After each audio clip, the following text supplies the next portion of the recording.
течение многих лет Китай с его дискурсами об этническом слиянии и интеграции экспериментировал со всеми видами практик ассимиляции народов Восточного Туркестана. Одна из таких практик – попытаться популяризовать браки между китайцами и уйгурами и другими тюркскими народами в Восточном Туркестане.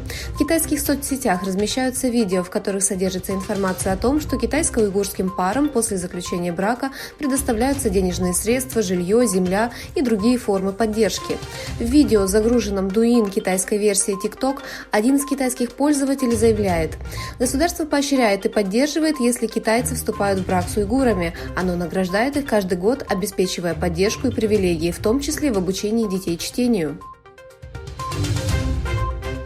Сообщается, что с начала 2023 года количество грузовых поездов Китай-Европа, проходящих через пограничный переход Коргас в оккупированном Китаем Восточном Туркестане, увеличилось на 2,11% по сравнению с аналогичным периодом прошлого года и достигло 531. По данным китайского международного радио, по состоянию на 27 января количество грузов, отправленных в разные страны через пограничный переход Коргас, составило 679 200 тонн, что почти на 19% больше, чем за аналогичный период прошлого года.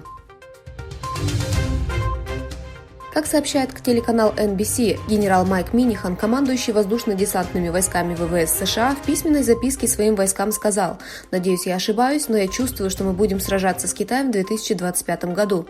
Минихан указал на то, что президентские выборы состоятся как в США, так и на Тайване на фоне спора о суверенитете с Китаем в 2024 году и предупредил, что в этот период, когда внимание Вашингтона будет сосредоточено на внутренней политике, Китай может воспользоваться этой возможностью и предпринять шаги в отношении Тайваня.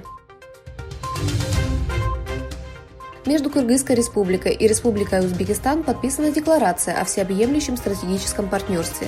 Президент Кыргызстана Садыр Капаров на официальной церемонии приветствовал президента Узбекистана Шавката Мирзиёева, который вчера прибыл в Кыргызстан с официальным визитом.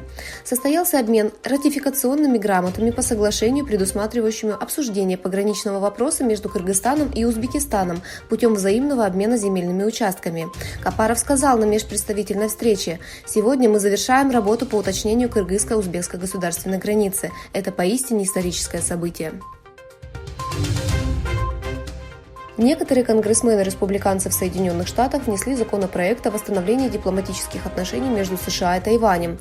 Почти 20 сенаторов-республиканцев в Палате представителей США внесли законопроект, предусматривающий признание Тайваня независимой страной, отказавшись от устаревшей политики единого Китая американского президента Джо Байдена, сообщает «Голос Америки».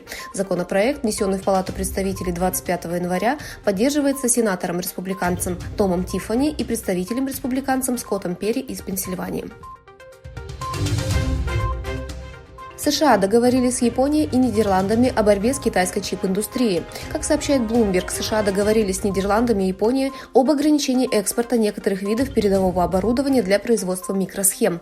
Соглашение также может быть расширено в направлении усиления таможенного контроля. Это соглашение важно для защиты новых технологий, сказал по этому поводу представитель Белого дома Джон Кирби.